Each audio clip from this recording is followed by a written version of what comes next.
Today we're going to discuss one of the most critical and important topics that we will ever discuss in spirit science.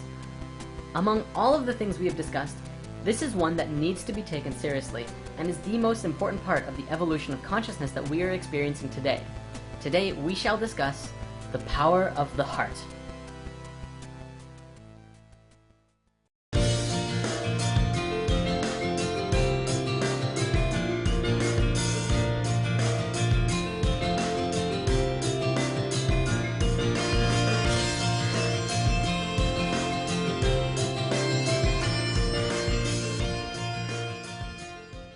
Let's just dive right into this. What does the heart have to do with anything? Well, it's pretty much everything. When you're first incarnating at a microscopic level, the physical body starts out as a cell, or as we call it in the geometry world, a sphere. Then, you begin to multiply inwards to understand how your own spherical geometry works. Once your sphereness understands itself inwards, it can begin to expand outwards. You soon become a four-celled organism in the form of a tetrahedron.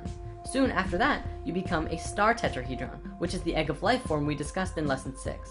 From this diagram, it probably looks more like a cube, but if you rotate it, you begin to see the star tetrahedron form. This form is 8 cells, which from a metaphysical perspective is the basis of the 8 base chakras in the octave of your body. After that, you become a mess of cells for a while, but eventually you become a toroidal field. The space at the very core of that field is where your first actual organ appears, which is the heart. Okay, so the heart is the first organ that appears as you're manifesting into physical reality. What else? Well, the brain and the heart are both electromagnetic field generators, but the heart has a field that is so much more powerful than the brain. In fact, the heart is 100 times electrically stronger and up to 5,000 times stronger magnetically than the brain. This is important because those two fields are the fields that make up the reality we exist within: electrical and magnetic, electromagnetic fields. We're going to look at the work now of the Institute of HeartMath, which is an organization with over 19 years of research and study on the psychophysiology of stress, emotions, and the interactions between the heart and the brain. The information they have discovered and compiled is revolutionary. On the technical side, the Institute puts a lot of focus into understanding the spaces between the heartbeat, which is called the heart rate variability, or HRV for short. It used to be assumed in science that the heart at rest beat like a metronome, faithfully beating out a steady rhythm. Moment-to-moment variations of the heartbeat are generally overlooked when your heart rate is being measured by a doctor, who will take your pulse and tell you that your heart is beating at, say, 70 beats per minute. Through the use of a technology called electrocardiogram and EM wave scanners, scientists were able to measure every heartbeat in real time and learned that a healthy heart, even under resting conditions, were actually quite irregular. In a simplified sense, your heart does not beat like clockwork as it was once assumed, but even healthy hearts tend to beat quite irregularly. Why is this important? By understanding how your heart is beating, we begin to have a clearer picture of our adaptability to the environmental and situational demands that we find ourselves in. If your boss at work tells you to do some extra work, your heart will paint a clear picture of how you're reacting. If you're totally cool with it, the heart will maintain the same general flow that it was already going at. If this new information causes you to feel stress, that will be demonstrated by the heartbeat fluctuating into an intense chaotic mess, or somewhere in the middle. Now, these fluctuations in how your heart beats come from a variety of sources and demonstrate our physiological resilience and behavioral flexibility to our experiences. Research done at the Institute of HeartMath has shown that one of the most powerful factors in affecting our heart's changing rhythm is our feelings and emotions. When our varying heart rate is plotted over time, the overall shape of the waveform is called our heart rhythm pattern. HeartMath has demonstrated that the emotions we experience directly affect our heart rhythm pattern, and this in turn shows us how our body is functioning. In general, emotions like stress, anger, frustration, and anxiety cause the heart rhythm pattern to become very chaotic, like so. This waveform looks like a series of uneven, jagged peaks. Physiologically, this shows us that the heart is not in harmony with itself.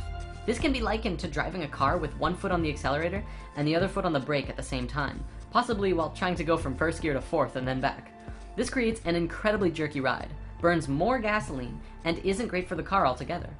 Likewise, when your heart is functioning from a place of stress and anxiety, it causes our bodies to operate insufficiently, deplete our energies, and produce extra wear and tear on the whole system. This is especially true if stress and negative emotions are prolonged or experienced often. What about positive emotions? Well, there is a massive visible contrast. Positive emotions send a very different signal throughout our body. When we experience uplifting emotions like love, appreciation, joy, and care, our heart rhythm pattern becomes a highly ordered, smooth, and harmonious wave. We begin to match the waveforms that are seen in the color spectrum, or perhaps we could liken it to music. This is one aspect of what it means to be more harmonious with nature, and since nature flows through sacred geometry, we are also becoming more aligned consciously with ourselves and the universe around us. It is no wonder that positive emotions feel so good. They actually help our body system become more harmonious and synchronize and work better.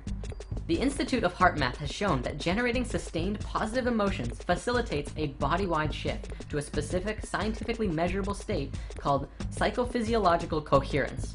Let's break this down.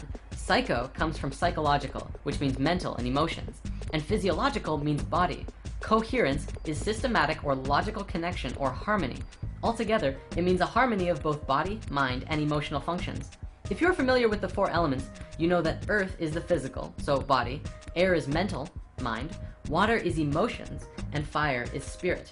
HeartMath has scientifically shown now that positive and healthy emotions bring 3 of those elements into coherence, and although they don't look at the spiritual aspect, I don't doubt that the fire element also comes into harmony. In an experiment done at the Institute, they hooked up scanners to an individual who was subjected to very chaotic emotions. For 300 seconds, they measured the respiration, heart rate variability, and blood pressure rhythm. After this time, the individual on the scanners did a technique on himself which they have dubbed the HeartMath Quick Coherence Technique, which activated a feeling of love and appreciation. Instantly, all 3 of the rhythms came into entrainment and harmony with each other, and stayed in harmony for the remainder of the experiment. One important note to stress is that cohesion is not relaxation.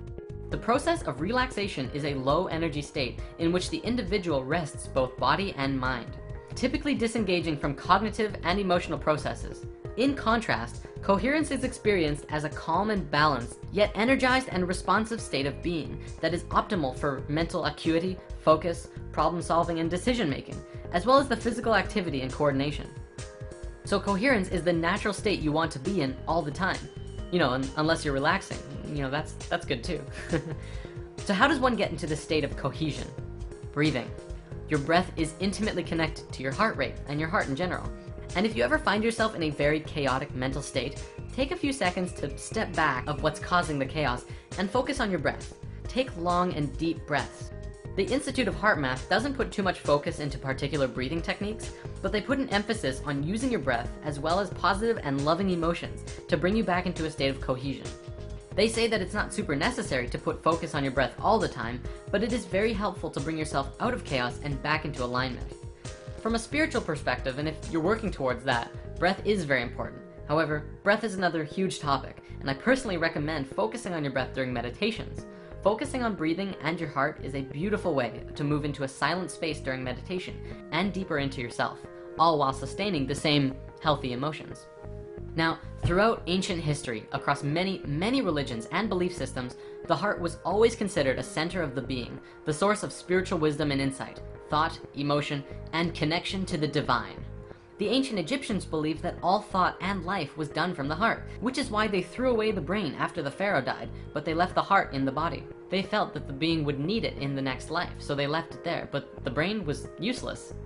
Western scientific thought places the heart as just a pump. However, in the last several decades, science has begun to go full circle in realizing and understanding what these ancient civilizations knew and taught.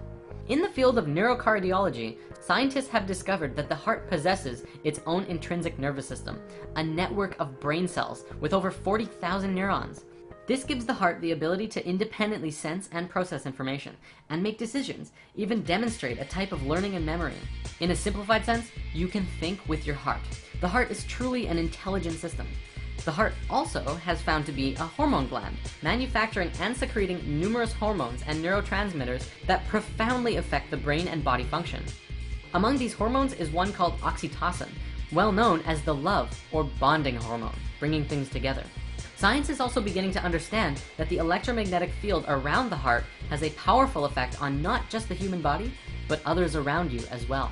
Research has also shown that the heart is the key component of the emotional system. Science now understands that the heart not only responds to emotions, but the signals it sends out dramatically affects the quality of the emotional experience from moment to moment, and also that our heart plays a key role in accessing our intuition. In school, we've been taught that the heart is constantly responding to orders sent from the brain.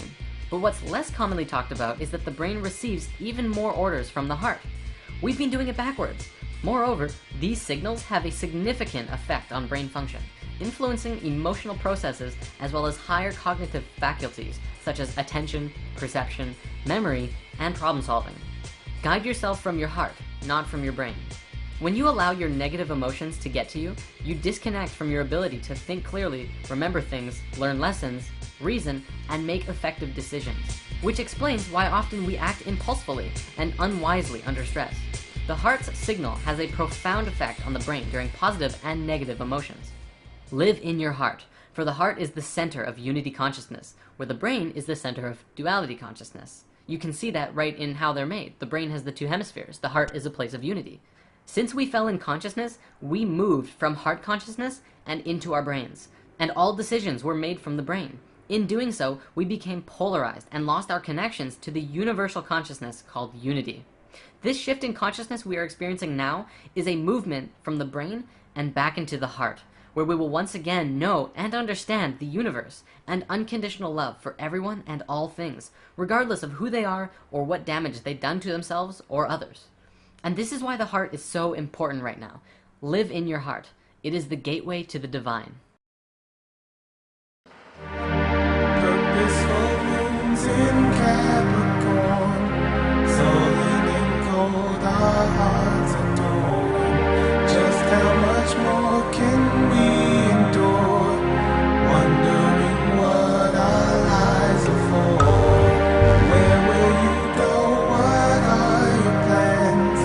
When facing hardships, will you stand? Civilization, social order.